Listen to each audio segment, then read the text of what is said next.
한국정책학회 학예학술대 오늘 둘째 날입니다. 첫째 날에 이어서 오늘 역시도 학회에서 마련한 특별기획 세션입니다. 이재명 정부 1주년 공약 이행 관련 국정과제 평가 대토론이라는 주제로 오늘 네 분의 발표자와 그리고 또 네 분의 토론자께 귀한 말씀을 듣도록 하겠습니다. 오늘 대토론의 세션의 사회를 맡은 한국정책학회 연구부 회장인 주효진입니다. 어제도 잠깐 말씀드렸습니다만 한국정책학회에서 30명의 각 분야 정책 전문가가 8개 분과로 나누어서 45일간 123개의 국정과제를 중심으로 해서 평가가 이루어지고 오늘 재연을 할 계획입니다. 첫째 날에 이어서 오늘 둘째 날에는 다들 아시는 것처럼 이재명 정부가 들어섰을 때 인수위원회가 아닌 국정기획위원회란 이름으로 대한민국의 국정을 기획하고 설계하고 그 기반에 지금 여러 가지의 정책이 워킹되는 걸로 되어 있습니다. 오늘 직접적으로 국정기획위원회에 참여하셨던 위원인 교수님들을 직접 토론자로 모셔서 1년이 지난 지금 시점에서 기획과 설계를 하셨던 분들은 또 어떤 의견들을 가지고 계신지를 토론에서 집중적으로 돕고자 합니다. 어제에 이어서 오늘 4개의 분과라고 말씀드렸습니다. 보건의료 부분, 사회복지 부분, 교육 부분, 에너지 부분 4분과에서 분과장께서 대표적인 발표를 해주겠습니다. 오늘 먼저 발표해 주실 분들 먼저 소개시켜 드리겠습니다. 보건의료 부분을 발표해 주실 국립공주대학의 황석준 교수님입니다.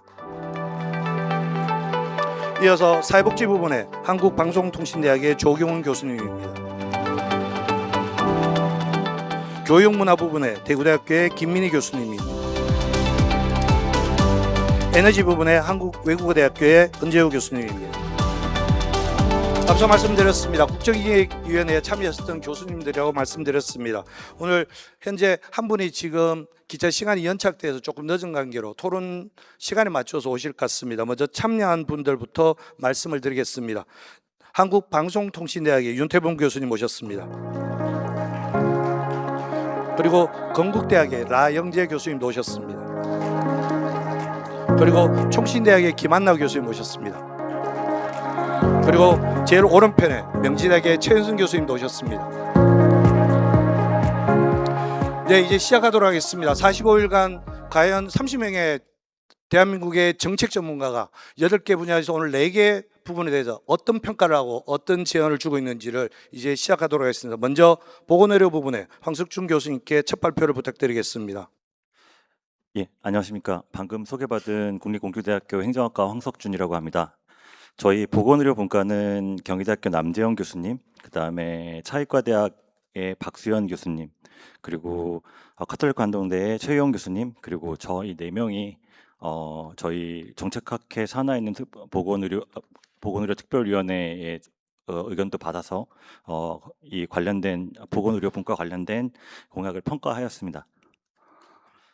첫 번째로 정책학회 관련된 이 평가 관련된 방법 개요를 제가 대표해서 설명을 드릴 거고요. 제 이후에 다른 분과에서는 이 부분은 거의 생략하고 국정 과제에 집중해서 아마 말씀을 주실 거라고 알고 있습니다.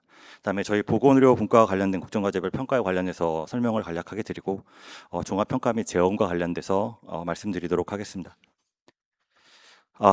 이번에 실시했던 이 이재명 정부 1주년 공약 이행과 관련된 국정과제 평가와 관련해서는 다음과 같은 프레임을 갖고 평가를 진행하였습니다.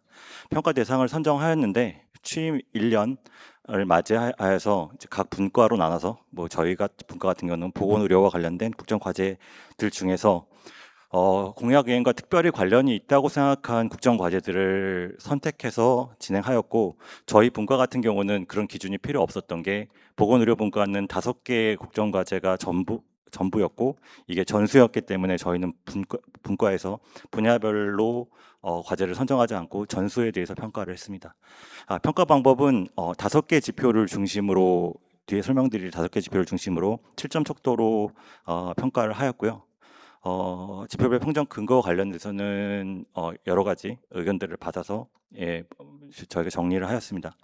평가 근거는 나름 그래도 객관적인 자료들을 바탕으로 해야 하기 때문에 이재명 정부의 123개 국정과제와 관련된 정부 자료들을 기반으로 하였고, 거기에 추가적으로 각 부처가 각 부처의 보고 자료, 국정과제와 관련된 보고 자료, 그리고 업무 보고 및 중요한 이슈에 대한 보도 자료, 그리고 연구기관들의 분석 자료와 그다음에 아까 말씀드렸듯이 저희 정책학회 산하특별위원회의 의견 이런 것들을 반영하여서 종합적으로 평가하였음을 말씀드리겠습니다. 평가 지표는 저희 평가단에서 이 5가지 지표가 중요하다고 생각해서 선정을 하였고요. 첫 번째로는 이행의 충실성, 취임 1년 동안 국정과제에 관련돼서 목표 대비 얼마나 추진을 충실하게 하였는지 진척도를 기준으로 해서 평가하는 것을 하나의 평가 기준으로 삼았고, 그다음에 정책의 효과성. 사실 이 부분은 저희가 이게 지금 전체적으로 전문가들이 이 정책의 효과성에 대해서 아웃풋에 대해서 평가를 하기 때문에 전문가적 관점을 강조해서 평가하는 걸로 그렇게 했습니다. 그다음에 전문가적 관점과 좀 다를 수도 있고 같으면 더 좋겠지만 어쨌든 대국민적 수용성은 어떤 것인지 이거는 나중에도 아마 저희 분과 말고 다른 분과에서도 공통적으로 얘기하시겠지만 아직 성과가 다 예상된 성과가 나오지 않은 부분에 있어서는 아마 체감도는 떨어지는 부분들이 없지 않아 있을 거라고 예상했지만, 그럼에도 불구하고 저희가 정책을 실질적으로 평가할 때 얼마나 엔드유저인 국민한테 체감도를 느끼느냐는 항상 저희가 모니터링 해야 될 부분이어서 이 부분을 넣었고요. 그다음에 정책의 포용성과 그다음에 이 정책이 얼마나 지속 가능하고 실현 가능성이 있는지, 그래서 이 5가지 지표를 중심으로 평가하였음을 말씀드리겠습니다. 오늘이 저희가 생각했던 이 공약 평가 관련된 4가지 스텝 중에 이제 3번째고요. 오늘 토론회에서 이 관련된 내용들을 발표하고 또 의견을 받아서 최종적으로 저희가 보고서화하는 작업을 진행할 예정입니다. 그럼 보건의료분과에 대해서 그러면 말씀을 드리면요. 저희는 5가지 아까 공약 실현과 관련된 모든 관련된 국정과제를 다 평가했다고 했는데 32번 의료 AI와 관련된 제약 바이오 헬스 강국 실현과 관련된 국정과제를 평가했고, 그 다음에 지속 가능한 보건의료 체계로의 전환, 이게 83번, 그 다음에 지역 격차 해소, 필수 의료 확충, 공공의료 강화 관련된 국정과제, 그 다음에 1차 의료 기반의 건강 돌봄 의료의 국민 건강 증진, 그 다음에 국민 의료비 부담 완화와 관련된 이 5가지 국정과제에 대해서 평가했다고 말씀드릴 수 있겠습니다. 그러면 각 국정과제별로 관련된 내용을 살펴보면요. 국정과제 32 의료 AI 제약 바이오 헬스 강국 실현과 관련돼서는 평가 지표별 결과는 다음 표에 보시는 것처럼 나왔고요. 이 관련 내용들을 정리해 보면 다음과 같은 종합 의견을 드릴 수 있을 것 같습니다. 일단 저희 옆에 이제 뭐 오각형으로 되어 있는 표를 보시면 아시겠지만 이행의 충실성 관련돼서 예산 관련된 예산의 확보 증액, 특히 뭐 의사과학자 양성 뭐 이런 것과 관련된 전반적인 사업 추진에 필요한 내용들, 계획 대비 예산이나 이런 것들에 대한 확보 노력 이런 것들은 잘 추진되었다고 보여집니다. 그리고 관련된 기반 조성에 많은 노력을 이제 하신 걸로 드러났고 좋게 평가할 수 있을 거라는 게 공통적인 의견이었습니다. 다만 미흡한 부분에 있어서는 국민의 직접 체감도가 높은 사업과 관련돼서 대부분 체감도가 높은 사업들에 대한 아직은 시범 단계 평가들이기 때문에 그러니까 체감과 관련된 내용들을 아직은 그렇게 확인하기 어렵다는 부분이 있었고요. 그래서 이것과 관련돼서 특히나 대응 전략으로 뭐 여러 가지 것들을 이야기할 수 있지만 진척 관리와 관련돼 여태까지 잘하고 있던 부분에 대해서 계속 체계적으로 추진하는 것 이외에 이 의료 AI 제약 바이오 헬스 관련된 산업이 대기업과 편중된 부분들이 없지 않아 있기 때문에 이 부분들을 조금 정책 포용성 관점에서 중소기업이나 어떻게 보면 큰 기관에 치우치지 않게 하는 부분들 되게 중요하다는 것들이 개선과 관련돼서 제안된 내용들입니다. 다음 국정과제 83번 지속가능한 보건의료 체계로의 전환과 관련해서는 잘 추진되고 있는 점은 이 이 국정과제 관련돼서는 목표가 뚜렷하게 설정되어 있고 방향성이 명확하다. 이런 부분들이 강점으로 이야기 됐고요. 그다음에 미흡한 점과 관련해서는 아직도 그러니까 최종 성과에 관련된 입증 부분 이런 것들이 죄송합니다. 예, 문제가 된다라고 의견을 주셨습니다. 그다음에 지역 격차 해소 및 필수 의료 확충, 공공 의료 강화 관련해서는 잘 추진되고 있는 점은 국립대 병원과 관련된 전반적인 인프라와 관련된 진행 사항들이 어떻게 보면 잘 진행되고 있다고 판단됐는데 미흡한 부분과 관련해서는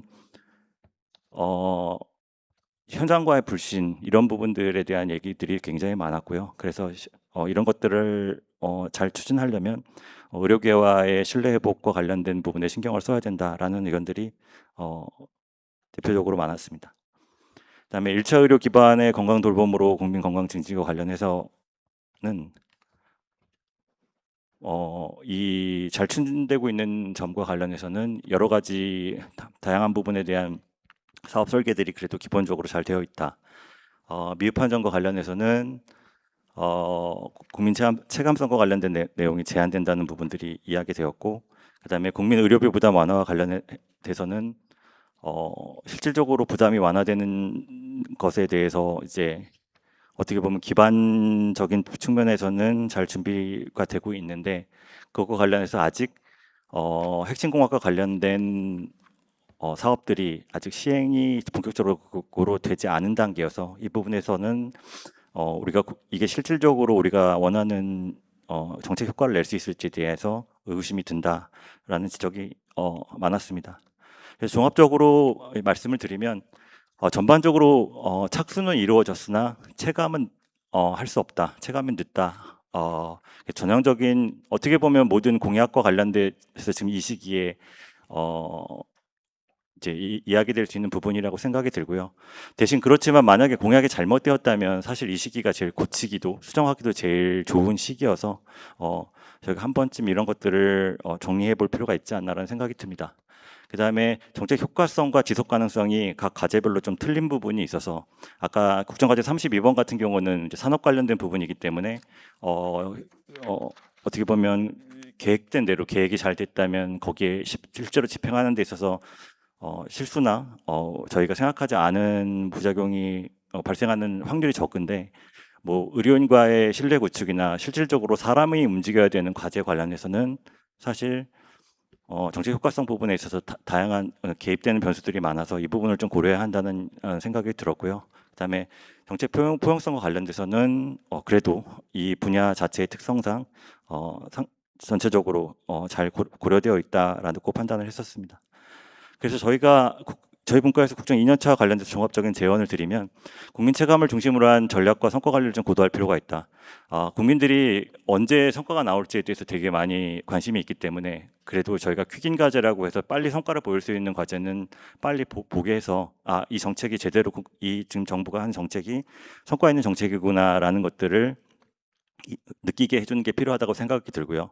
그다음에 아까도 앞에서도 말씀드렸지만 편익이 어떻게 보면 대기업이나 글로벌 기업한테 산업과 관련된 부분은 갈 수 있는 부분들이 있기 때문에 형평성 관련된 논의들을 좀 해야 하지 않을까. 우리가 이 보건의료분과 같은 경우에 국민 전체의 보건의료와 관련된 내용이기 때문에 그런 부분에 좀 신경을 더 써야 되지 않을까 생각이 들고 현장 의료계와의 소통 강화면 신뢰도 구축 그다음에 지금 굉장히 이제 재정 관련돼서 뭐 이행 충실성과 뭐 관련된 부분들은 좋은 점수를 받았지만 이게 실질적으로 계속 이런 재정들을 투입할 수 있는지 이 계획이 지속성을 담보할 수 있는지에 대해서는 꾸준히 모니터링이 필요하다 이렇게 말씀드릴 수 있겠습니다. 예, 이상으로 마치겠습니다. 네, 고맙습니다. 네, 이어서 바로 사회복지 부분 발표를 듣도록 하겠습니다.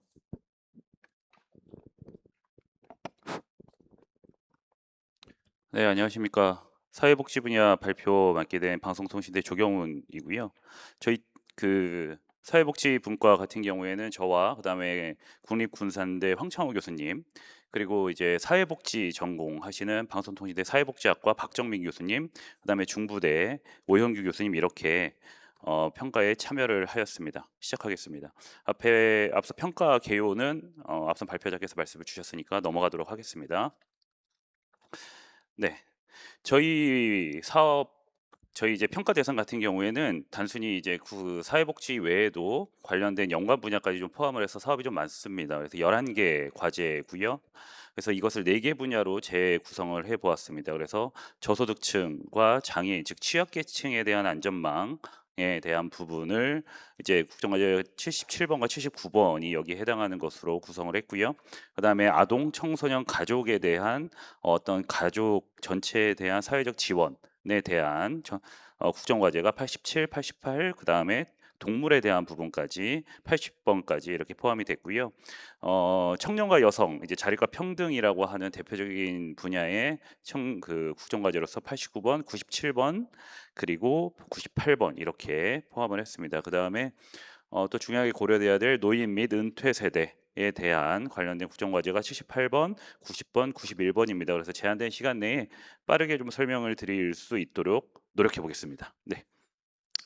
첫 번째로 이제 77번 기본적 삶을 위한 안전망 강화고요. 중위소득 관련된 부분에서의 인상과 이제 생계급여 관련된 부분에서의 증가가 우수한 성과라고 할 수가 있겠습니다. 다만 그럼에도 불구하고 아쉽다라고 할 수 있는 부분은 기본사회기본법에 대한 그 입법이 적극적으로 지금 논의가 이루어지고 있는 것으로 알고 있는데, 다만 그럼에도 불구하고 목표로 한 입법까지는 아직 도달하지 못했다라고 하는 부분이 좀 아쉽다라고 말씀을 드릴 수가 있겠습니다. 다음은 지금 사는 곳에서 누리는 통합 돌봄에 대한 부분입니다. 이제 실제로 국민들께서 많이 체감하시고 관심이 많은 부분입니다. 그래서 돌봄 통합 지원법이 전국적으로 시행이 되어서 이에 대한 부분이 계획대로 이루어진 부분은 우수한 점이라고 말씀을 드릴 수가 있겠고요. 뭐 재택의료센터라든가 또 관련된 예산의 확충, 뭐 범정부 기관의 위원회 가동 등 측면에서는 짧은 시간임에도 불구하고 가시적인 성과를 거두었다고 말씀드릴 수가 있겠습니다. 하지만 그럼에도 불구하고 실제로 통합 돌봄이 이루어지는 것에 대한 체감을 하는 지역에서 또 가정에서 체감을 하시는 부분에 대한 수의 규모 측면에서는 여전히 제한적이라는 부분은 좀 아쉽다라고 말씀을 드릴 수가 있겠고요. 이 부분이 앞선 발표자도 말씀 주셨지만 저희 분과에서도 여전히 역시 국민들께서 체감하고 있는 부분이 좀 아쉽다라고 하는 부분과 연동이 되는 것 같습니다.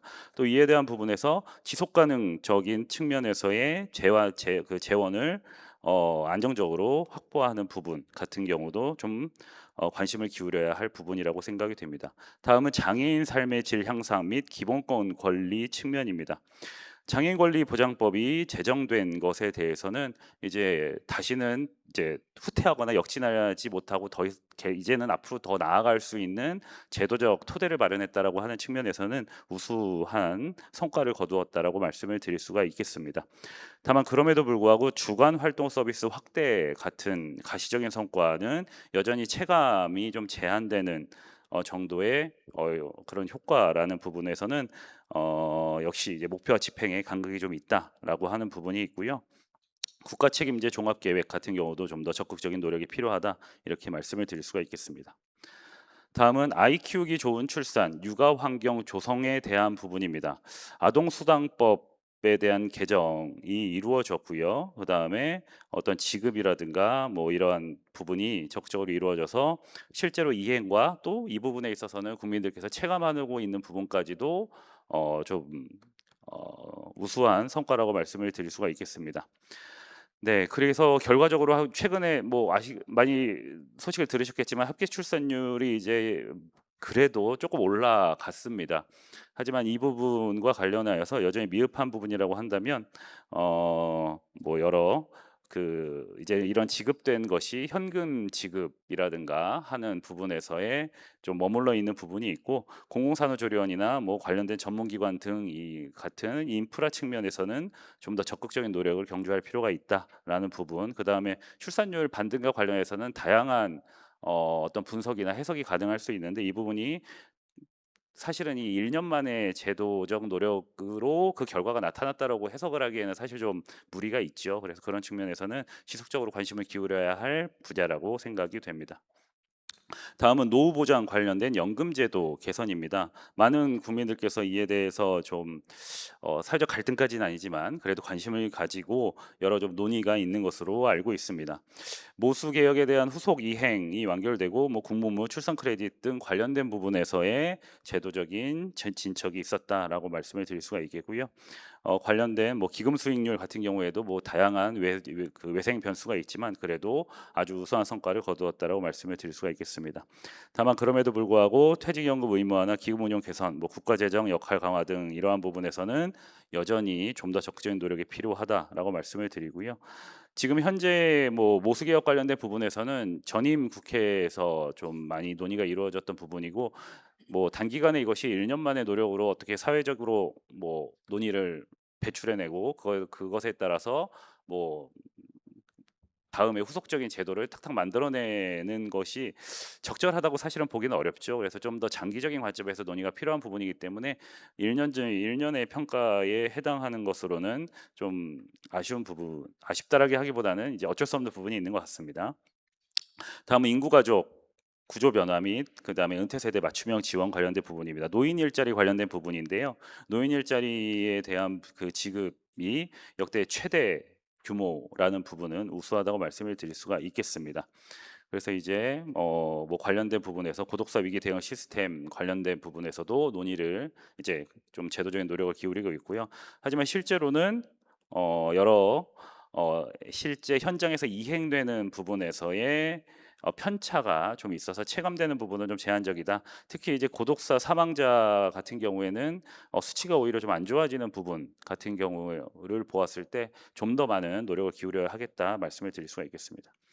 다음은 이제 사람과 동물이 더불어 행복한 사회, 동물 보호 관련된 부분이죠. 동물 복지까지 패러다임을 전환하는 부분입니다.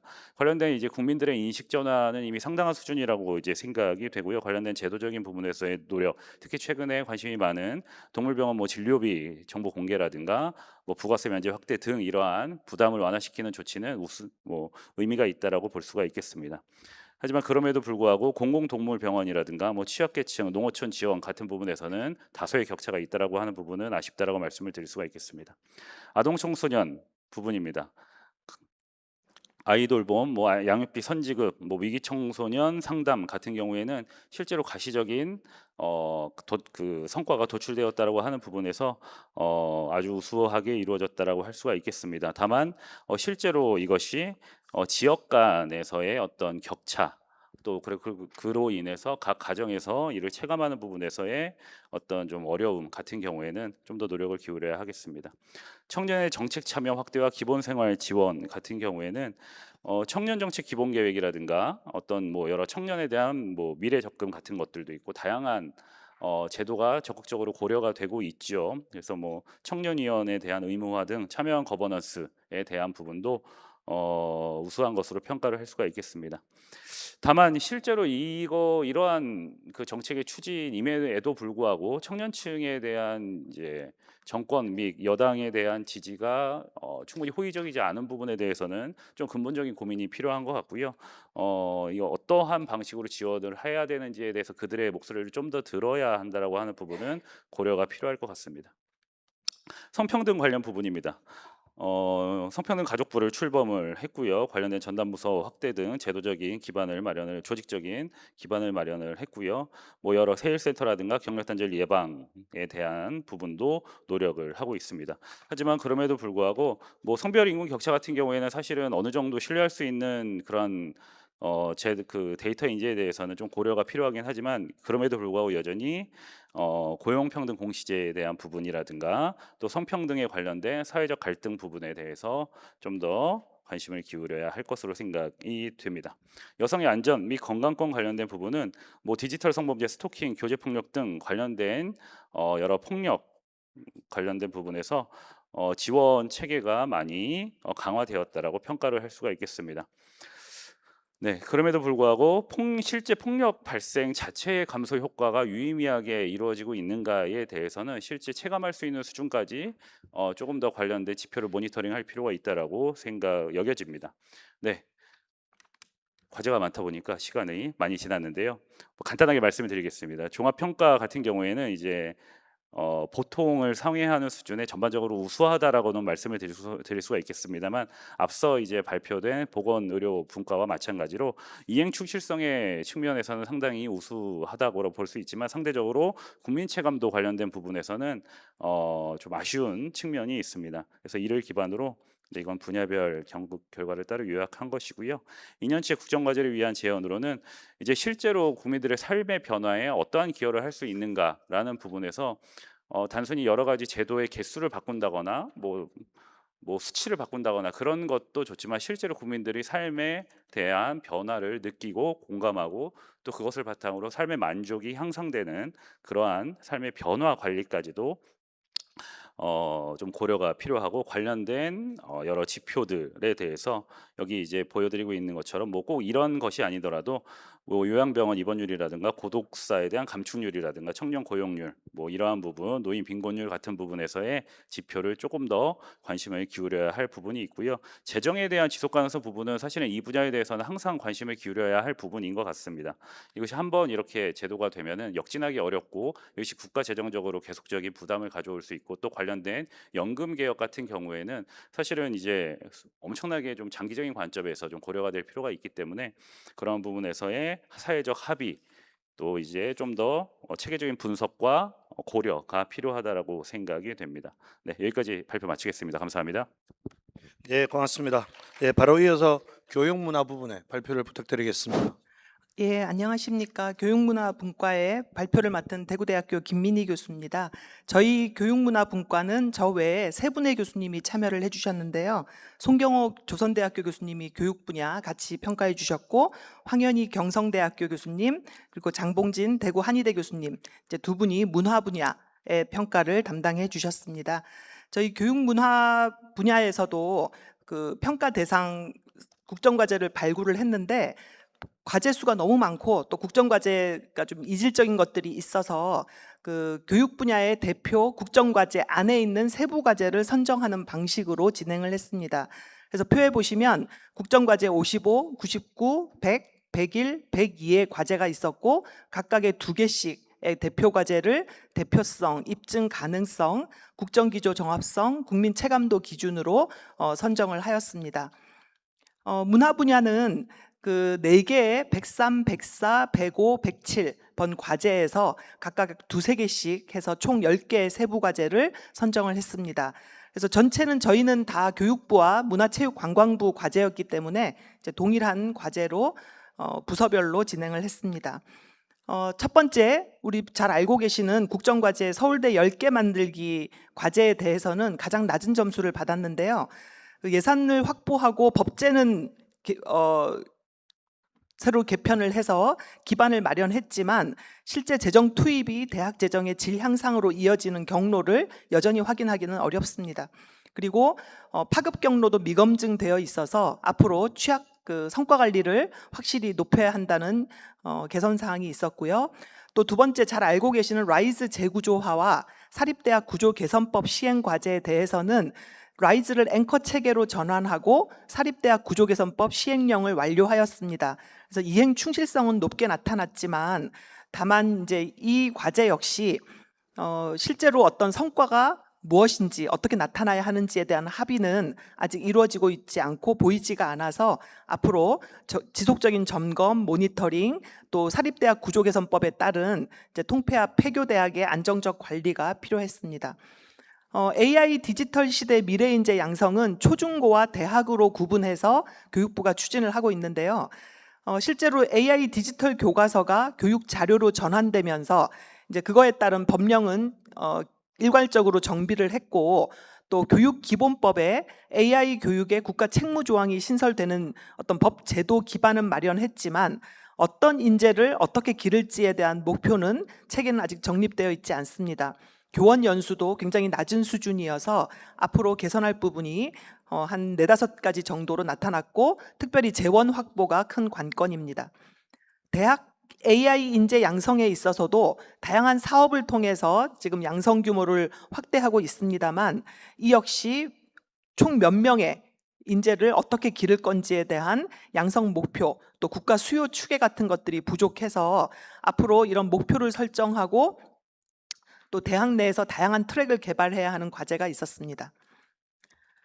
국정과제 100번은 시민, 헌법, 기후환경, 생태교육, 전환교육을 강화하는 건데 실제로 이 과제는 모든 기본계획을 통합해서 발표를 했고 또 학교 교육과정과 연계해서 추진을 하고 있기 때문에 이행 충실성과 포용성은 높게 나타났습니다만 다만 학교 교육과정이 너무 많이 개편되면서 향후 어떤 체감도나 이런 것들은 낮아질 수가 있습니다. 그리고 이런 혼란을 좀 방지해야 될 필요가 있었고요. 또 마음 건강 지원이라고 교육부가 굉장히 고위기 복합적 문제를 가진 아이들의 심리 정서 지원을 굉장히 체계적으로 잘 하고 있습니다. 그래서 그 사업 계획도 발표하고 예산도 확보했습니다만 실질적인 어떤 학생들의 치료 지원을 통한 실제 성과가 무엇인지는 아직도 지금 발견되지 않고 지속적인 모니터링이 필요한 상황입니다. 국가 책임의 공교육 강화는 기초학력 부분과 관련이 되어 있습니다.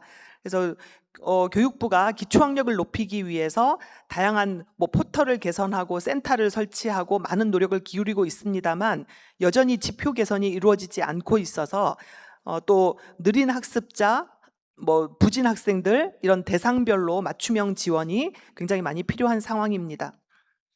방과 후 돌봄 체계는 모두 좀 오래된 과제이기 때문에 확산은 되고 있습니다만 실제로 최종 성과, 국민들의 체감, 만족도는 아직 확인이 되고 있지 않고요. 또 학년별로 여전히 사각지대에 있는 학생들이 있어서 이 부분에 대한 보완이 많이 필요한 상황입니다. 민주적 학교 운영 기반 마련은 실제로 그 학교 운영위원회 또 학부모들과의 어떤 소통 이런 것들을 높이는 과정이었는데요. 많은 활동과 간담회는 했지만 실제로 이 이후에 학교 현장의 어떤 변화, 학부모회가 어떤 역할을 해야 되는지 등에 대해서는 아직 그 모니터링하고 관리해야 할 필요가 있는 과제입니다. 국가교육위원회의 사회적 합의도 실제로 제2기 국가교육위원회가 출범하고 많은 일들을 지금 하고 있습니다만 10년 중장기 교육발전 계획 수립이 더뎌지고 있고 또 그 과정에서 사회적 합의가 계속 필요한 과제라고 하겠습니다. 문화 분야에서는 K 콘텐츠 핵심 산업 육성에 있어서 전주기 지원 체계를 구축하고 제도와 재정 기반을 마련했습니다만 이제 어떤 산업을 성장시키고 해외 성과에 대한 정책 효과 검증이 조금 부족한 상황입니다. 그리고 실질적인 수혜가 지금 차이가 있어서 이 부분에 대한 균형성을 확보할 필요가 있었습니다. AI 활용 콘텐츠 산업 혁신도 실제로 그 체계는 구축을 했고 또 여러 가지 사업을 가시적으로 이행하고 있습니다만 이러한 상용화 또 산업적 성과에 대한 파급 효과 검증이 부족하고요. 또 수혜 형평성에 좀 한계가 있는 점들이 문제점으로 드러나서 향후 개선이 필요한 상황입니다. 일상 속 문화 향유 참여 확대가 굉장히 그 제목상으로는 굉장히 아름답게 보입니다만 이제 예산도 있습니다만 이런 문화 인프라의 격차가 있고 실제 이용 여건이 균등하지 못한 이러한 한계가 있어서 향후에 문화 접근성을 높여야 할 필요가 있었습니다. 문화로 지역 성장을 하는 부분은 역시 제도적 틀은 마련되었고 방향성도 있습니다만 이제 지역 균형 효과가 굉장히 제한적이고 이러한 성과가 얼마나 나타났는지 아직 불명확한 상황입니다. 글로벌 K컬처 확산에 대한 그 부분도 실제로 정부 차원의 방향 설정도 이루어지고 추진 명분은 정비가 되었습니다만 이러한 그 예산의 산정 기준 또 단계별 달성 경로가 충분히 제시되지 않아서 이런 실현 가능성을 확보할 필요가 있었습니다. 문화예술 지원 체계는 실제로 제도 개선 시도가 이루어지고 있고 또 다양한 문제의식이 반영이 되었습니다만 기관 간의 기능 중복, 사업 분산, 또 현장 혼선이 계속되고 있고 또 신뢰를 아직 받지 못하는 부분이 이제 근본적인 문제로 남아 있습니다. 청년 장애인 예술 기회 확대 과제에 있어서는 이런 사업이 중단 없이 계속 운영이 되고 있습니다만 또 정책 방향도 분명한 측면이 있습니다만 이제 실질 예산이 충분히 확보되지 못해서 향후 사업의 확장성 그리고 어떻게 더 발전할지에 대한 부분이 또 남은 과제로 있습니다. 특화 지원 연계 지역 관광 육성 부분에서는 이런 역시 정책 체계는 구축했고 지역 관광의 성장 기반을 구체화한 어떤 성과는 있었습니다만 지역 관광 활성화와 지역 경제 파급 효과에 대한 실용 성과, 이제 실증성과 성과가 좀 부족했고요.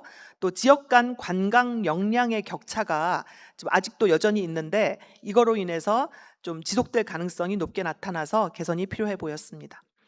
관광산업 혁신 생태계 구축은 이제 산업 혁신 정책으로 확장이 되었고 기반도 구축했습니다만 이러한 기업의 성장과 산업 경쟁력 향상에 대해서 실질적인 성과를 계속 확인해 나가야 하는 단계고 또 여전히 지금 추진 단계에 머무르고 있어서 최종 성과 관리 체계가 많이 필요한 상황입니다.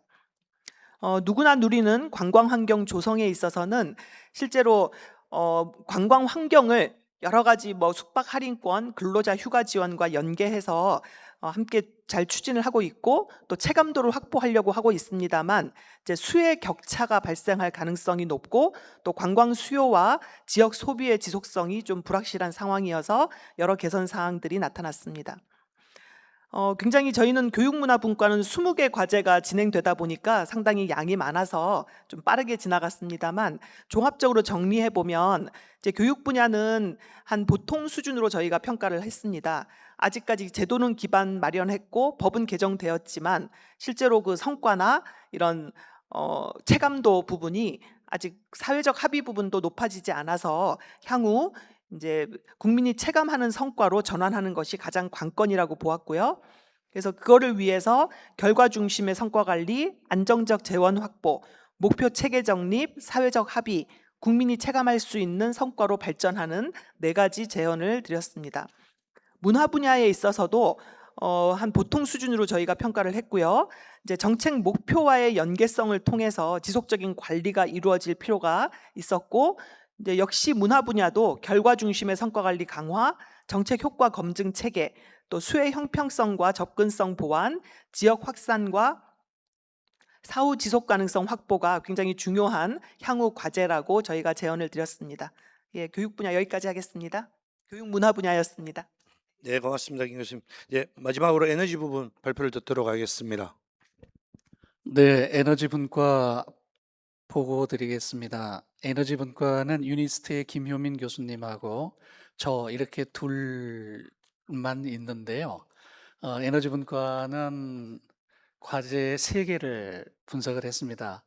다른 분과에 비해서 너무 단촐해서 말씀드리기가 참 민망한데요. 그 3개 에너지 분과 대표 과제는 그 국정과제 38번 경제성장 대동맥 에너지 고속도로 구축 과제이고요. 두 번째는 국정과제 39번 재생에너지 중심 에너지 대전환입니다. 그리고 세 번째는 국정과제 41번 탄소 중립을 위한 경제구조 개혁입니다. 이 3가지를 하나씩 말씀드리겠습니다. 첫 번째로 그 국정과제 38번인데요. 그 에너지 고속도로 구축을 통해서 경제 성장의 대동맥을 만들겠다는 굉장히 비저너리한 과제를 선정을 했죠. 전반적으로 에너지 분과에서 살펴본 에너지 정책의 현황은 다른 분과보다 더 빨리 스피디하게 추진되면서 법적, 제도적 기반을 단기간에 성공적으로 이루었다고 평가할 수 있겠습니다. 그래서 그 에너지 고속도로 구축 과제 관련해서도요, 국가기관 전력망 하위 법령들을 모두 시행할 수 있도록 장착돼 있고요. 전력망 확충위원회를 지난 정부에 구성이 됐지만 이번 정부에 출범을 시켜서 99개 사업을 지정을 하고 이제 모두 착수했다는 것도 굉장히 큰 성과로 보고 싶습니다. 아울러 한국형 차세대 전력망과 HVDC 산업 육성 전략을 통해서 전력망 분산 전력 시장 제도를 통합적으로 추진하는 것도 과거 에너지 분야보다 진일보한 형태라고 보고 싶습니다. 그렇다고 해서 미흡한 점이 없는 건 아니겠죠. 성과가 그 전략을 발표하고 제도 개편하는 데까지는 성공적으로 진행됐지만 아직은 진짜로 송전망을 건설하거나 개통 접속을 개선하거나 출력 제어를 감소하거나 혹은 이와 관련한 주민 수용성을 원활하게 확보했다는 실질적인 증거는 하나도 없습니다. 그런 점에서 다른 분과와 마찬가지로 인풋은 성공적으로 이루어졌으나 이것을 전환하는 과정에서는 좀 더 지켜봐야 되겠다는 유보적인 평가를 내릴 수 있겠습니다. 39번 재생에너지 중심의 에너지 대전환도 마찬가지입니다. 에너지라는 것은 국민 생활의 기초이기도 하면서 국가 산업의 인프라스트럭처죠. 4차 산업혁명과 AI의 데이터 센터 등을 위해서 반드시 필요한 게 에너지이고 또 아리백에 조응하기 위해서는 에너지 대전환이 필요한데요.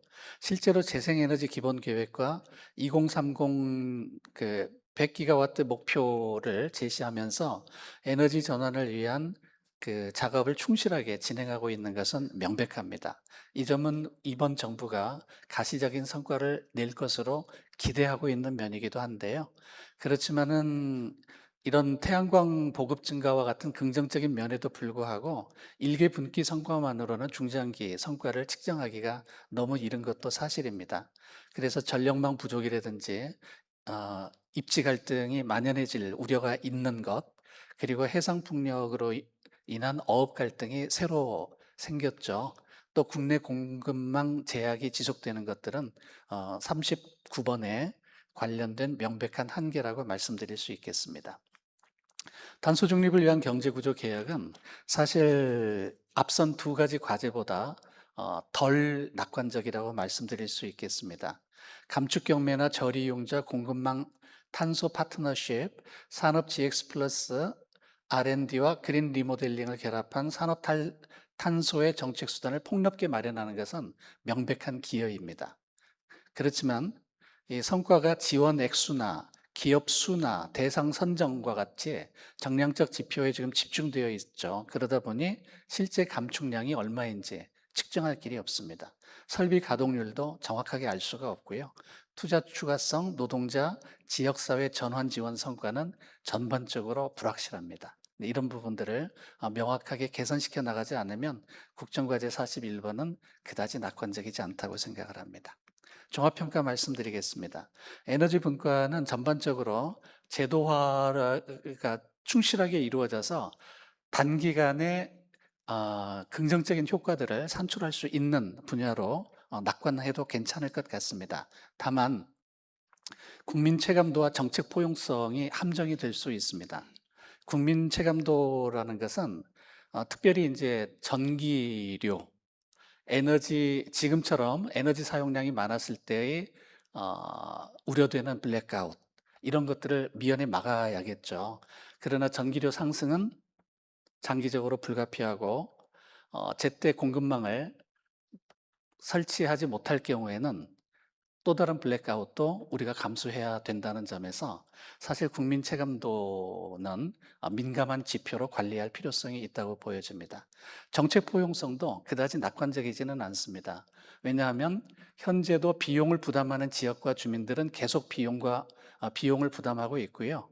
위험을 돈 주고 사는 보상 시스템이 유지되고 있기 때문에 이것이 과연 포용적인 에너지 정책인가에 대해서는 매우 회의적이라고 말씀드릴 수 있겠습니다. 제언을 말씀드리겠습니다. 그래서 현재 매우 성공적으로 진행되고 있는 제도화나 계획 추진의 속도를 실제 효과, 지역 수용성, 그리고 공정한 전환으로 연결할 필요가 있다는 것이 결론인데요. 첫 번째로는 이를 위해서 성과관리 지표를 좀 전환할 필요가 있겠습니다. 사업 지정, 지원액, 협약 건수 중심의 정량적 평가에서 송전 가능 용량이 실제로 얼마냐, 접속 대기량이 얼마냐, 출력 제어를 어느 정도 하고 있느냐, 발전 비중과 실제 감축량은 얼마냐 등의 아웃풋 중심의 성과 지표로 전환하는 게 필요할 것 같고요. 두 번째로는 주민 참여와 편익 공유를 제도화할 필요가 있습니다. 전반적으로 풍력 쪽에서 특히 햇빛 소득과 같이 주민들과의 이익 공유 제도를 성공적으로 정착시키고 있지만 그 장기적인 지역 편익 공유 방식을 좀 더 체계화하고 제도화할 필요성이 있고요. 공동체 그러니까 주변 지역 발전이라는 관점에서 이것을 기금화하는 것도 고려할 필요가 있겠습니다. 고준희 방패장 설치와 관련해서 개인 보상을 지금 가능하도록 법제화돼 있는 것도 재검토해야 될 필요성이 있는 거죠. 이렇게 공동체 발전이라는 관점에서는요. 세 번째로는 전력망, 재생에너지 동시 관리의 문제가 있겠고요. 그래서 38번 전력망하고 39번 재생에너지 목표 입지 투자 계획을 연동해서 성과를 관리하는 것이 어떨지 조심스럽게 제안드립니다. 네 번째로는 정의로운 산업 전환입니다. 특히 41번 과제와 관련해서 기업 설비 투자뿐만이 아니라 노동자의 재교육 문제라든지 고용 안정성 확보라든지 산업도시 전환 그리고 중소협력업체 지원 등을 포함하는 정의로운 전환의 방법도 절차도 사회적 합의도 없는 게 우리 현실입니다. 따라서 정의로운 산업 전환을 위해서 정부가 좀 더 노력해 줄 것을 촉구합니다. 이상 마치겠습니다. 네, 고맙습니다. 이제까지 4개 부분에 대해서 정책평가단이 45일 동안 평가한 내용과 2년차 이상의 정책이 어떻게 되면 국정운영에서 성공될 수 있을까에 대한 제안들을 말씀드렸습니다. 앞서 말씀드린 것처럼 5분의 토론자들에게 귀한 말씀을 듣도록 하겠습니다. 먼저 첫 번째로 명지대학의 최현성 교수님께 첫 번째 토론을 부탁드리도록 하겠습니다. 네, 명지대 최현선입니다. 더군다나 우리 또 주 교수님께서 저를 처음으로 불러주셔서 가문의 큰 영광으로 또 알고 있겠습니다. 뭐 저는 항상 이렇게 약간 농담하는 걸 좋아해서 재밌는 토론이 되도록 최선을 다하도록 하겠습니다. 그 대통령께 이제 업무 보고를 하는데 재경부가 이제 보고할 때 그 제가 유심히 봤는데 대통령이 첫 번째 질문이 국정과제 이행 잘하고 있냐 그런 게 이제 그 서류상에 있냐 이런 걸 물어봤던 게 기억이 납니다. 그래서 대통령께서는 그냥 그 말씀하시거나 이제 국민과의 약속에 대해서 그냥 넘어가려고 하는 것 같지는 않고 다시 한번 점검하고 최선을 다하지만 그 오늘도 발표된 자료를 보면 국민 체감도가 극히 낮고 저는 이제 처음에 이게 5점 만점인 줄 알았어요. 대부분의 점수가 뭐 3점, 4점 이렇게 포진돼 있어서 그랬더니 7점 만점이더라고요. 그래서 사실은 이제 점수를 굉장히 이제 그 박하게 주실 수밖에 없는 게 아마 시간도 이제 1년밖에 안 지난 상황이고 그래서 여러 가지 면이 그렇지만 이 국민 체감도가 이렇게 낮으려면 어떻게 문재인 대통령 때도 동일했습니다. 이게 동일한 문제였습니다. 뭐냐면 국민 체감도를 어떻게 높일 수가 있냐 이 부분에 굉장히 집중을 하고 많은 분들이 애써왔는데 그게 하나도 고쳐지지 않았는데 사실은 이제 지금에 와서도 이런 모습을 보니까 역시 디테일은 악마에 있다 이런 게 맞는 것처럼 어떤 제도의 변화에 대해서는 되게 후하게 많이 또 칭찬도 하시고 과제의 선정이라든가 구조는 좋다는 얘기들을 많이 하시는데 결과적으로 그게 이행될 때 체감도라든가 아니면 사람들의 말을 듣냐 이런 부분에서는 상당히 이제 소홀한 면이 있다 이런 생각이 들었다는 생각이 듭니다. 그래서 그런 부분에 대한 개선이 필요할 것 같고 무엇보다도 이제 앞으로 또 발표하신 여러 교수님들은 이 분야와 또 국정과제를 직접 많이 다뤄봤던 분들이시지만 대통령의 그 운영 국정 원칙이 경청과 소통이라는 게 첫 번째입니다. 무조건 일단은 사람들의 말을 들어보고 현장의 목소리를 들어본 이후에 이것들을 소통하고 그 다음에 이제 이 정책들이 이루어져야 하는데 그것들이 잘 이루어지는가? 이번에도 국민참여단을 이제 그 업무 보고 때 했는데 그게 가만 보면은 이해관계자 그룹에 거의 가깝습니다. 그게 문재인 대통령 때도 경영평가에 국민 참여를 이제 그 했더니 대부분 이제 그 당시 기재부가 어떻게 했냐면 공공기관에게 여러분들이 10명씩 데려오십시오. 뭐 공공기관에 직접 이렇게 맡겼던 기억이 납니다. 근데 그 얘기는 뭐냐면은 결국은 이제 우리가 국민들에게 묻는 것들에 대해서 굉장히 그동안 인색했고 하지 않았기 때문에 그런 절차 자체가 정부로서는 관료들이 특히 생각을 못한다 이런 생각이 많이 듭니다. 그래서 이런 부분을 이제 어떻게 개선할 수 있나 이런 부분이 이제 필요할 것 같고요. 결국은 정보문 평가가 조금은 그냥 큰 기관들은 대부분 큰 부처들은 점수가 잘 나오는 그런 시스템이 아닌가.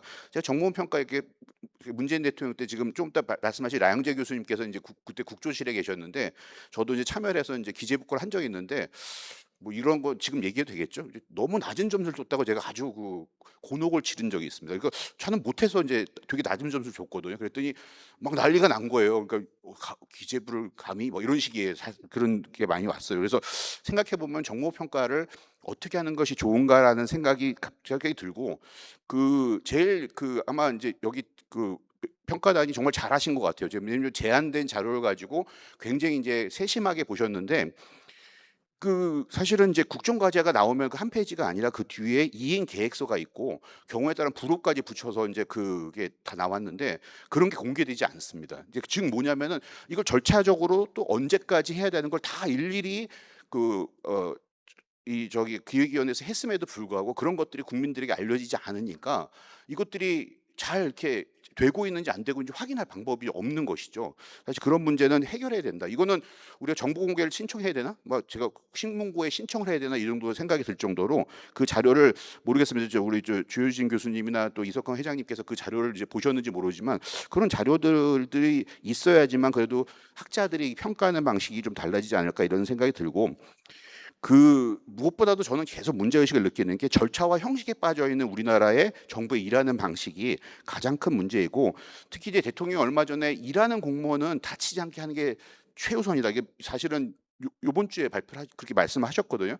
이제 그 얘기는 그동안은 우리는 왜 공무원들이 절차와 그 형식에 침착하냐면은 그동안은 그렇게 잘못하면 다치게 되는 것이죠. 이런 부분이 해결되지 않는 한은 공무원들 일하는 방식이 바뀌지 않을 것 같고 또 한 가지 문제는 탄소를 이렇게 줄이는 문제 아까 은재호 교수님께서 잘 발표해 주셨는데 관련하여서 이제 그 실행을 해야 된다고 하니까 공무원들 머릿속에 딱 이거예요. 경영평가에 공공기관을 이제 15%씩 아리백 평가를 하겠다 이런 식으로 이제 나서는 거예요. 저는 굉장히 위험한 발상이라고 생각합니다. 이제 그야말로 상당히 우리들이 가지고 있는 시스템에 대해서 어떻게 보면은 다른 창의적이고 혁신적인 아이디어를 개발하기보다는 다 평가에 몰입을 해가지고 평가를 통해서 보고도 드리고 그걸 가지고 퍼센티지를 만들어 가지고 그걸 해결한 것처럼 보이긴 하지만 다시 말씀드리면 국민 체감도 전혀 안 생기고요. 실제로 그게 줄었는지도 확인할 방법도 사실은 없다고 저는 판단하고 있습니다. 즉 그 얘기는 뭐냐면은 지금 사실은 이제 이게 국정과제에 대한 대평가라는 주제로 우리 정책학회가 당연히 하고 해야 되는 문제지만 평가에 너무 몰입하고 있는 우리나라가 사실은 이 평가 때문에 이제 이때는 그 효율성이 계속 저하되는 것이 아닌가라는 게 제 개인적인 판단이고 또 평가단장까지 했던 제가 이런 말씀드리니까 조금 그래요. 제가 평가단장 할 때도 경영평가를 좀 없애는 게 좋겠다 이런 말씀 드렸다고 지금도 어떤 분이 저보고 웃으세요. 그렇게 어떻게 함부로 이렇게 경평단 단장이 그렇게 말씀하고 다니냐고. 근데 동일합니다. 이게 국정과제를 만들고 그것들을 이해하는 과정들을 또 보고 모니터링을 해야 되겠지만 평가에 너무 몰입하게 되면 평가에 빠져서 대한민국의 진정한 어떻게 발전 또 이재명 정부가 진정 성공하기 위해서는 어떤 그 국정과제 이행과 국민 체감도가 높아야 되는데 이런 것이 안 이루어지지 않을까 이런 생각이 들면서 이상 마치도록 하겠습니다. 네, 고맙습니다. 정 교수님. 예, 이어서 두 번째로 총신대학의 김한나 교수님께 두 번째 토론을 부탁드리겠습니다. 네, 안녕하세요. 총신대학교 김한나입니다. 저는 두 번째 토론으로 교육과 문화 분야에 대한 토론으로서의 역할을 맡았는데요.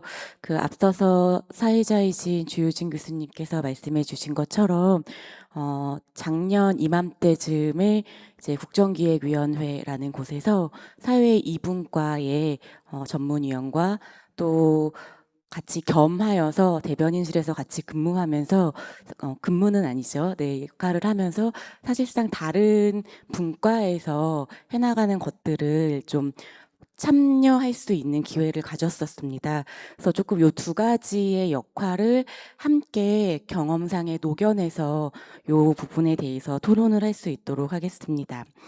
제가 요 두 역할을 조금 말씀드린 이유는 제가 뭘 했습니다 차원이 아니라 이제 그간에 우리가 지금 요렇게 교육문화 영역, 에너지 영역, 사회복지 영역 이렇게 평가를 발표하긴 했지만 사실상 국정과제를 만드는 과정에서부터 개별 과제 하나하나를 해당 부처에서 관련된 분야에서 잘 만들어내는 것도 중요하지만 더 어렵고 더 중요하고 그것이 실제 국민에게 체감될 수 있는 것은 부처와 부처끼리의 협력, 과제와 과제 사이의 연결이 될 때에야만 이 세부 과제들이 성과를 냈다라고 판단될 수 있다라는 맥락에서 말씀을 드리고 그렇기에 사실상 어떤 한 분야를 평가해서 그걸로 세부과제의 점수를 매기는 것을 우리는 했지만 그것을 넘어서 실질적으로 집권 2년 차, 집권 3년 차, 5년 차가 되어서는 그것이 전체적으로 충돌되는 것들 또는 중복되는 것들을 잘 제거해 나가면서 수정 보완해 나갈 때에 123개의 국정과제가 제대로 된 성과를 냈다라고 볼 수 있다라고 좀 먼저 말씀을 드리고 싶습니다. 실제로 이제 교육 분야에 대해서는 5개의 국정과제가 있습니다. 그리고 그 안에 사실상 세부과제가 여러 개가 있습니다. 여러분 총 국정과제의 세부과제가 몇 개로 구성되어 있는지 아시나요? 네, 우리 평가단에서 해주신 평가 과제만 있는 것은 아니거든요. 그래서 전체적인 것들을 좀 볼 필요가 있고, 좀 앞으로는 사실 이 국정과제가 반드시 모든 게 5년 안에 다 이행되지는 못할 수도 있습니다. 그렇기 때문에 조금 집중할 수 있는 것에 집중해서 앞으로 해나가는 것이 국민 체감과 실질적 정책의 성과를 높일 수 있는 게 아닐까라는 생각이 듭니다. 교육 분야를 조금 말씀드리고 싶습니다. 교육 분야 같은 경우에 이제 서울대 10개 만들기 평가를 해 주셨는데요. 그동안 선거의 진행 과정에서도 그렇고 사실상 국정과제 교육 분야 뭐가 있나요? 라고 하면 모든 국민들이 서울대 10개 만들기만 기억하십니다. 그럼에도 불구하고 이제 그 서울대 10개 만들기조차도 그 이름 자체는 사라졌습니다. 그래서 이제 지역 성장 엔진, 이제 앵커 체제로 바뀌게 되었는데요. 요 3개 대학을 이제 앞으로 선정해 나감에 있어서 그 선정 기준을 좀 명확하게 해서 고등교육에서 종사하시는 분들이 가지고 있는 혼란을 좀 줄여야 된다. 이제 이런 말씀을 좀 드리고 싶고요. 그 다음에 이제 라이즈 재구조화 또 말씀이 여기 평가에 들어와 있는데요. 이 라이즈 재구조화는 사실상 국립대에게만 너무 많은 재정이 지원된다라는 사립대학의 좀 우려와 사립대학을 품어서 좀 발전시킬 수 있는 방안을 만들어야 된다라는 고민 속에서 이 라이즈를 재구조화하자라는 국정과제가 포함된 맥락이 있습니다. 다만 이 발제자께서도 말씀하셨는데요. 작년에 법이 개선된 사립대학 구조개선법이 이제 내일 모레 8월 15일부터 시행되기 시작하고 사립대학 구조개선심의위원회가 새롭게 구성돼서 사립대학에 대한 통폐합부터 전반적인 사립대학의 점검이 들어가게 됩니다. 그래서 이 또한 사실은 사립대학에서 굉장히 많은 우려를 하고 있는 부분이기 때문에 고등교육의 발전에서 직어국을 발전시키는 것도 중요하지만 그와 함께 또 우리나라의 사립대학이 다니는 학생 수가 굉장히 많거든요. 그런 것들도 좀 고려할 필요가 있다라는 말씀을 저는 2년 차에도 드리고 싶습니다. 사실 이 얘기는 제가 국정기획위원회에 있을 때도 저는 이야기했던 부분입니다. 그래서 또 국립대에 지원되는 예산 부분을 국립대에서 올바르게 잘 활용할 수 있도록 하는 방안을 같이 고민하는 게 필요하고 현재도 그거 고민 중에 있는 걸로 압니다. 그다음 이제 AI 관련돼서 말씀드리고 싶습니다. 현재 이재명 정부의 교육 정책의 크게 2가지 틀은 전 생애 주기 역량 강화이고요. 2번째가 AI 인재 강국입니다. 그래서 이 AI 인재 강국이라는 국가 비전 아래에서 AI와 관련된 초중고 역량, 고등교육에 대한 역량을 지원하는 것들을 해나가고 있는데 AI의 기술을 가르칠 것이냐, AI 시대의 교육이 무엇이냐, AI의 교육 과정은 무엇이냐라는 거를 두고 여전히 명쾌하게 답을 내리고 있지는 못한 부분이 사실상 있습니다. 그래서 우리가 어떠한 사업을 추진하고 국정 과제로서 이행해 나가는 액팅에 들어가 하는 것이 어쩔 수 없는 역할일 수도 있겠지만 좀 기본적인 철학을 잘 짚으면서 가면 좋겠다라는 것들도 좀 제언으로 드리고 싶습니다. 그리고 이제 나머지 국정과제 부분에 대해서 이제 민주시민교육이랑 좀 말씀드리고 싶은데요. 이 민주시민교육 같은 경우 예를 들면 이제 통일부 국가교육위원회, 교육부, 평화통일민주교육원 등등등 굉장히 다양한 곳에서 민주시민 교육을 종합계획을 발표하고는 합니다. 그래서 다 타 부처들과의 좀 소통 속에서 해나가는 것들이 필요한 영역 중에 하나가 또 이 부분이다. 그래서 이제 이런 것들이 잘 이행되었는지 평가를 할 때에는 좀 부처 간 또는 국정 과제 간의 관계성을 보면서 해나가는 평가도 고려되어야 된다라는 이제 생각이 들었습니다. 좀 이야기 드리고 싶은 것들이 사실은 이제 여러 개가 있는데요. 시간이 혹시 몰라서 이제 마지막으로만 좀 말씀드리면 국정과제를 중심으로 평가를 해주시다 보니까 사실 현재의 이슈인 여러 가지 중요한 것들은 이 평가에서 다뤄지진 않았지만 교육 분야에 종사하는 사람으로서 교육에서 지금 중요한 것들이 있기에 같이 짧게 말씀드리고 마치도록 하겠습니다. 지방교육재정 교부금 개편 관련된 것이 이야기가 되고 있고 아마도 오늘 또는 내일 정도에 기획예산처에서 발표할 것으로 알고 있습니다. 교육의 목적을 살려서 해나가는 방안이 잘 마련돼야 되기 때문에 국민뿐만 아니라 여기 와 계시는 분들도 잘 관심을 가지시고 봐주셨으면 좋겠습니다. 대학 입시 제도에 대한 것도 마찬가지입니다. 대학 입시가 중요한 이유는 단순히 개편을 하고 뭐 이런 차원이라기보다는 공교육 강화라는 국정과제의 이행 맥락이 대학 입시 제도의 개편과 맞닿아있기 때문입니다. 공교육이 강화라는 것은 공교육만 강화한다는 걸 의미하는 것이 아니라 사교육에 집중된 것을 해소시키는 것도 같이 따라와줘야 되는데 공교육 강화가 사교육 집중하고 같이 연계가 되면은 그 정책은 또 성공했다고 보기가 어렵습니다. 그래서 같이 연계가 돼야 되고 관심 가져주시기를 부탁드릴 수 있도록 하겠고요. 또 지방 국립대 등록금 전액 지원 이제 이런 것들이 얼마 전에 교육부 업무부가에서 나왔는데요. 아까 말씀드린 서울대 10개 만들기랑 라이즈에서 제가 설명드렸던 맥락으로 등록금을 전액 지원을 하는 것이 학생들에게 어떠한 유익을 주고 고등교육 체제 개편에 어떠한 안정감과 균형을 가져올 수 있고 실제로 이것이 인재강국과 어떻게 연결될 수 있는가라는 좀 기본적인 그 질문을 하면서 정책이 앞으로 2년차 때부터 이행되고 실행되면 좋겠다라는 말씀을 드리면서 토론 마치겠습니다. 네, 고맙습니다. 네, 바로 이어서 건국대학의 나영재 교수님께 부탁드리겠습니다.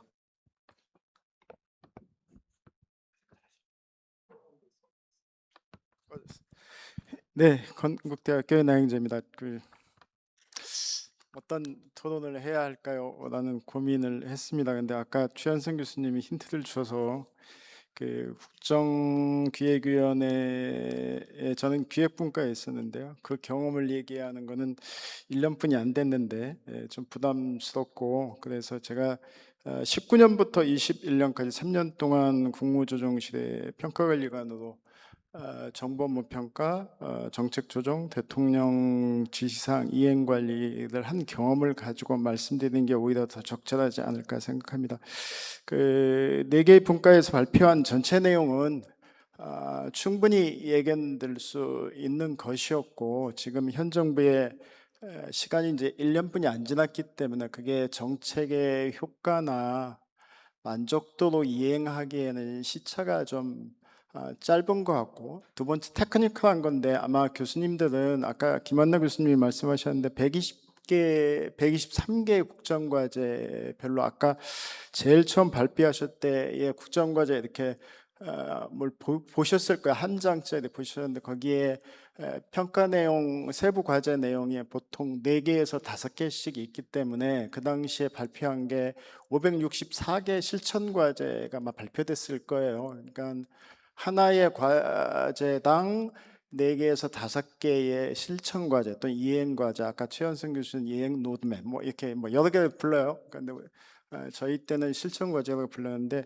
그것들을 아마 다 보시지는 못했을 거예요. 그게 지금 비공개되어 있기 때문에. 그리고 또 이제 연말이 되면은 국무조정실에서 각 부처의 그 국정 과제별로 평가 보고서를 받아서 이행 노력도라든가 성과를 평가합니다. 그거하고 지금 시차 이런 것들이 맞지 않기 때문에 일치하지 않을 수 있겠다. 자료의 한계 때문에 그럼에도 불구하고 종합적으로 평가 지표가 이행도나 효과성이나 뭐 아니면은 체감도나 정책 포용성이나 지속 가능성을 봤기 때문에 종합적으로는 저도 다 한번 읽어보고선 저의 생각도 동의한다는 말씀을 먼저 드리고 말씀을 드리겠습니다. 다만 평가지표, 저는 이제 평가를 평생 했기 때문에 다만 국민 체감도하고 평가지표에서 정책 포용성은 코릴레이션이 있을 수밖에 없을 거예요. 그 이제 대상별로 달라지긴 하는데 국정과제의 성격이나 대상이나에 따라서 수준에 따라 달라지긴 하는데 아마 비슷할 것 같고, 지속 가능성을 또 그것도 과제 성격이 있는 건데 뭐 입법 과제도 있고 무슨 성과 과제도 있고 아까 우리 다들 말씀하신 인풋이나 아웃풋도 있을 텐데 지속 가능성은 또 보기에 따라서 어떤 건 없을 수도 있고 과제 성격에 따라 있을 수 있는데 이걸 가지고 보기에는 비교하는데 그냥 과제별로 보는 거는 맞을 것 같은데 비교하는 데는 좀 한계가 있지 않을까 하는 생각도 보였습니다. 그냥 눈에 그렇게 보였다는 것이고요. 어떤 기준을 가지고 종합적으로 보셨으니까 잘 보셨다는 말씀을 드리겠습니다. 아까 관점에서 다시 돌아가서 말씀을 드리면은 개별 과제별로 저는 뭐 코멘트를 하지는 않을 것 같고요. 다만 그냥 제 3년간의 경험에 근거해 보면은 대부분의 시혜성 부처들은 만족도가 높습니다. 그건 당연하겠죠. 근데 그 만족도는 처음에는 높았다가 5년 차 되면 모든 국정과제 100개 또는 뭐 140개, 120개 뭐 이렇게 되는데 다 떨어집니다. 상대적 차이가 있을 뿐이에요. 그리고 이제 규제부처라든가 이런 데는 만족도가 당연히 규제하는 성격상 과제 성격이 낮아지고 시혜성 부처들은 높아집니다. 그것도 역시 어떤 현안이 또 발생하면 또 떨어졌다가 올라갔다 하긴 하는데 대부분 올라가기보다는 5년차 첫 해보다는 2년 차에 올라갔다. 그게 이제 아까 효과성하고 연결되는 거죠. 그 다음에 3, 4년 차에 현황이 발생하고 4, 5년 차는 전반적으로 다 떨어지는 현상을 보여줍니다. 그래서 지금 오늘 우리 정책학회가 했던 결과를 연말쯤에 국무조정실하고 협조를 좀 하시면은 거기에 아마 23개의 과제별로 정책 고객 만족도 조사를 발표하게 됩니다. 그걸 한번 같이 보시면은 아마 그런 현상들을 또는 일치하는 것과 달라지는 것도 그런 걸 보실 수 있지 않을까 생각하고, 정책학회가 계속해서 2년, 3년 다 모니터링이 중요하다고 하셨으니까 그 과제별로 좀 점검을 해보시거나 전문가적인 평가를 해보시면 어떨까 생각을 해봅니다. 그러면은 첫 해에 보였던 것과 두 번째, 세 번째 보는 것이 좀 달라질 수 있고, 그게 이제 일반 국민하고 달리 전문가적인 평가라고 해서 그거에 대한 의견을 낼 수 있지 않을까 생각합니다. 결론적으로 몇 가지 말씀드리겠습니다. 뭐 아까 제가 말씀드린 것처럼 지금 우리 전문가도 그렇고 실천과제가 아까 564개를 모릅니다. 저는 뭐 공개해야 된다고 생각을 하고 그게 공개가 되어야 국민들이 그 결과를 수용할 수 있지, 지금 미공개되어 있기 때문에 좀 공개를 했으면 좋겠어요. 그리고 대부분 국정과제라고 하는 게 이제 미국에서는 대통령 아젠다라고 해서 한 20개, 우리는 보통 역대 정부가 100개에서 140개 정도, 그 다음에 뒤에 무슨 경제 위기나 소부장 문제나 코로나 위기 같은 게 생기면은 뒤에 이제 또 몇십 개의 중점 과제를 다시 발표합니다. 그리고 또 잘 안 되는 게 다들 말씀하신 거 국정과제라고 하는 게 5년 차까지 가기 때문에 중간에 정책 환경이 바뀌면 그걸 수정 보완해야 되는데 국조실에서 하긴 해요. 또 청와대에서도 하긴 하는데 그게 이렇게 지표화로 연결은 잘 안 되는 것 같아요. 첫 번째 한번 세팅을 하면 이건 5년 동안 가는 거라고 형식 논리에 좀 있는 것 같아요. 그건 맞지 않는 것 같고요.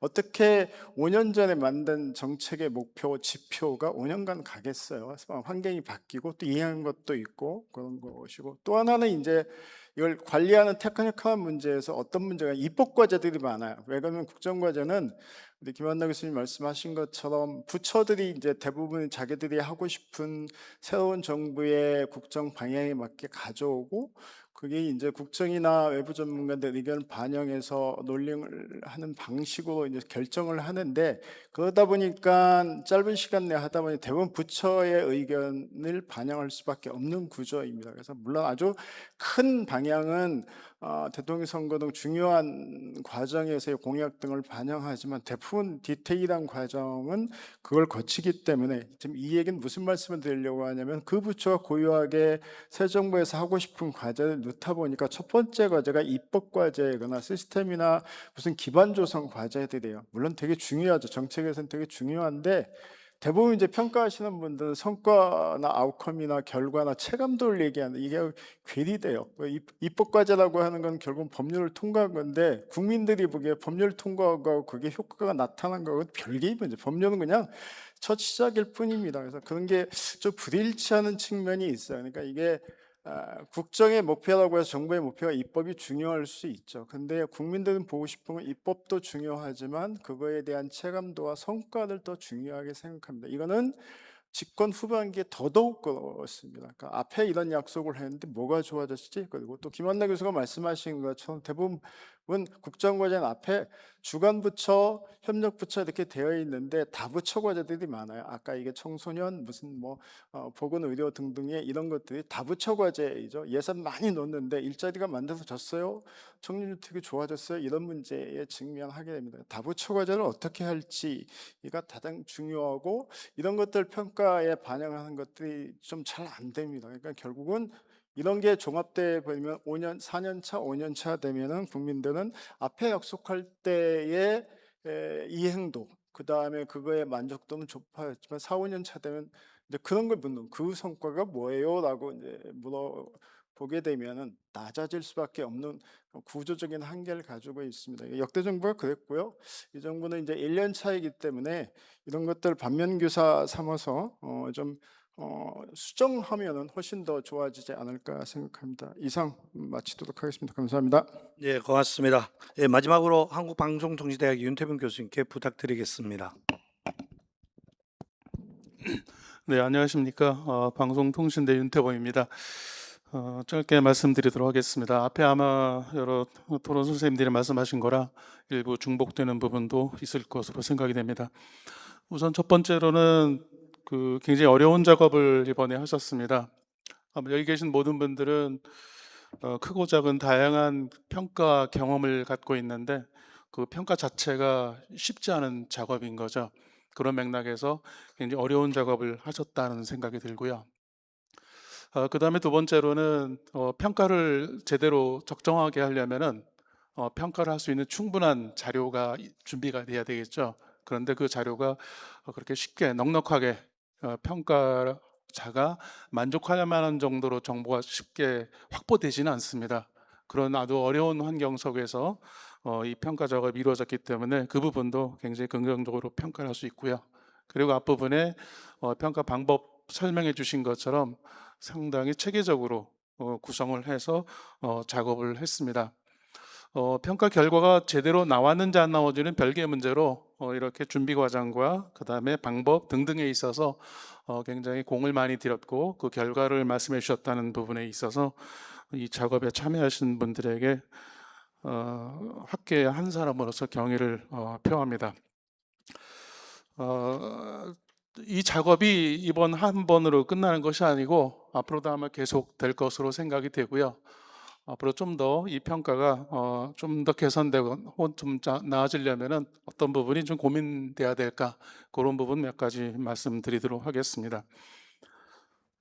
앞부분에 이제 라영재 교수님도 잠깐 말씀하셨는데 거기에 추가로 말씀을 드리면, 첫 번째는요, 이 123개 국정과제, 그 다음에 세부 실행과제를 말씀하셨는데 이 세부는 빼고요, 123개 국정과제만 넣고 보면은 이 국정과제의 난이도가 천차만별입니다. 예를 들면 굉장히 고난이도의 국정과제가 있고 저난이도의 국정과제가 있습니다. 그 뜻은 뭐냐면 고난이도의 경우에는 실행하기가 어렵다는 겁니다. 반면에 이 저난이도의 경우에는 뭐 조금만 준비하면, 마음만 먹으면 가능하다는 얘기죠. 예를 들어 그 중에 고난이도의 경우에는 처음부터 국정과제 자체가 이해관계가 좀 복잡한 경우가 있습니다. 물론 이제 국정과제를 완성하는 과정 속에서 사회적 합의를 상당한 정도로 노력하려고는 합니다만 완벽하게 합의가 된 가운데 국정과제가 되는 것은 아니겠죠.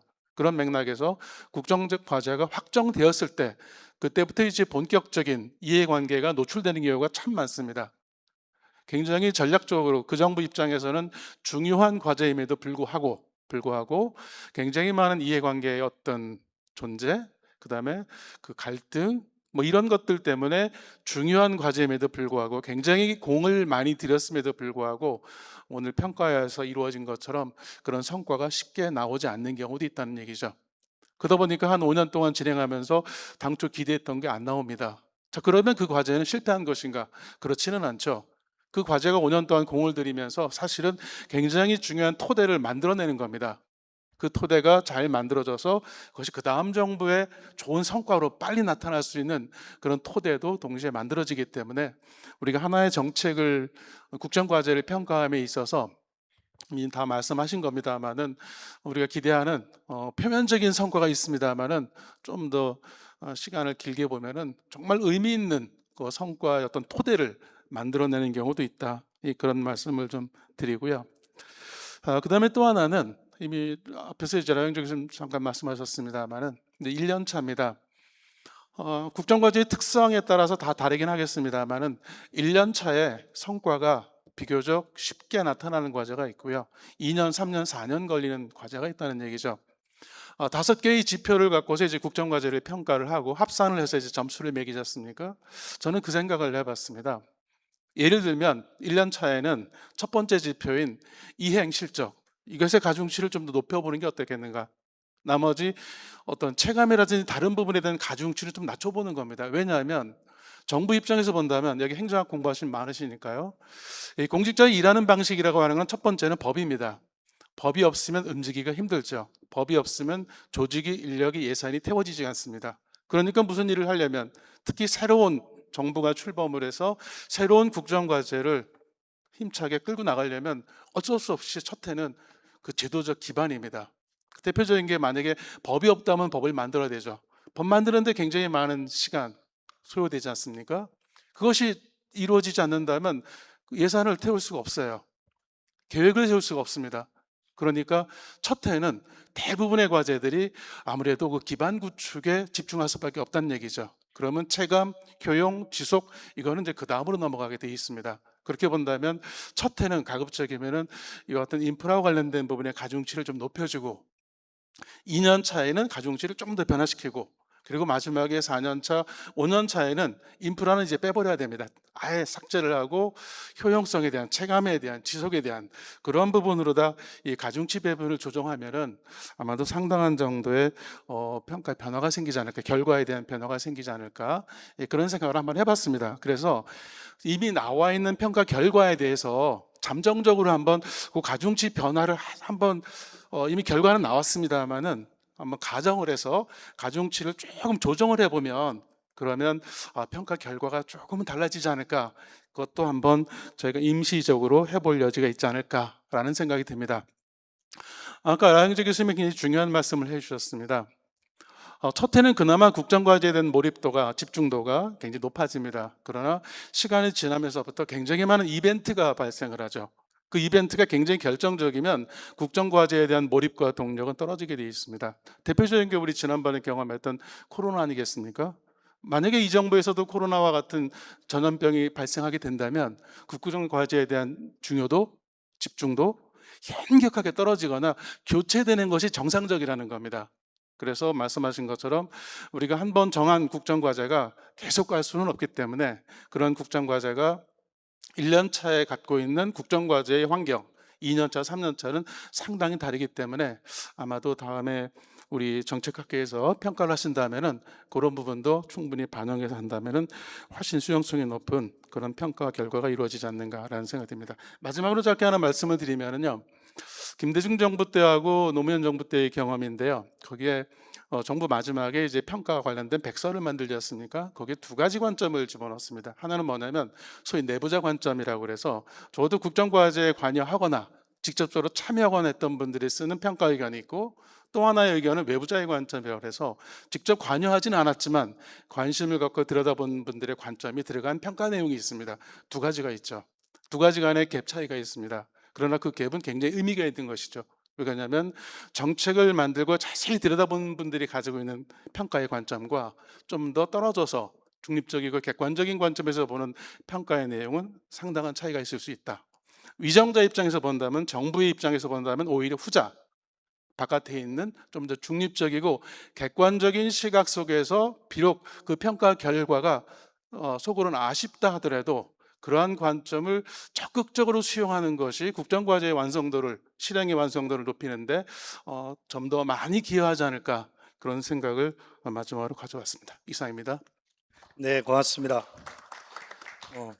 예, 제한된 시간이 있어서 이렇게 클로징하도록 하겠습니다. 사회자면서 전체 평가단을 총괄한 평가단장 입장에서 서너 가지 말씀을 드리고 세션을 마치고자 합니다.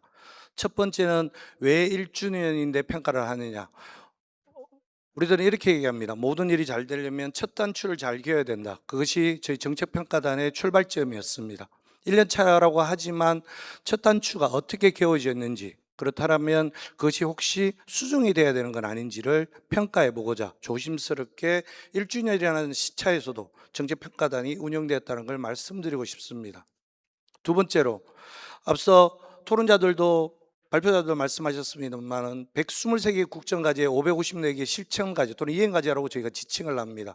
보면 단일 부처보다 복수 이상의 부처인 다부처들이 많습니다. 그래서 정책평가단은 이렇게 말씀드리고 싶습니다. 정부의 정책에 직접적 관여를 하는, 그것이 공직자든 또는 정치인이든 협력적 거버넌스 체제 하에서만 대한민국의 정책이 성공했다는 얘기를 들을 수 있다. 그래서 이재명 정부 역시도 협력적 거버넌스 체제 하에서 대한민국의 정부 부처의 협력이라는 부분들이 잘 진행되고 있는지에 1년 차의 지금 시점에서 한 번쯤 꼼꼼히 새겨봐야 된다는 겁니다. 세 번째로, 저희는 정책학을 배울 때 항상 이렇게 봅니다. 정책의 중심에 사람이 있어야 된다고. 대한민국의 정책의 중심엔 대한민국 국민이 있어야 됩니다. 그리고 대한민국 국민이 정책을 평가하는 것입니다. 그렇다면 지금 현재 이루어지고 있는 대한민국의 정부 정책이 국민에게 평가받을 때 과연 어떤 평가를 받을까? 그건 국민 체감도가 그만큼 중요하다는 걸 다시 한 번 더 말씀드리고 싶습니다. 마지막으로, 이재명 정부가 제일 처음 출발할 때 어떤 정부도 그렇습니다만은 국정 운영 철학을 발표하고 국정 과제를 발표합니다. 이제 1년이 지났습니다. 5년이 끝나는 시점에서도 과연 처음 얘기했던 기본과 원칙이라고 얘기했던 국정 운영 철학에 기반해서 대한민국의 국정과제라고 지칭되는 정부 정책이 잘 순항되고 있는지, 아니 잘 순항되어야 된다고 봅니다. 그렇다면 저희는 마지막에 이렇게 얘기할 수 있을 것 같습니다. 대한민국의 정부 정책이 성공했다, 그리고 지속 가능성을 확보받았다 라고 하면서 현 정부가 성공한 정부, 이재명 대통령께서 얘기하시는 성공한 대통령이라고 아마 대한민국 국민들이 박수를 치지 않을까 라는 말씀을 드리면서 마지막 세션을 마치도록 하겠습니다. 네, 고맙습니다.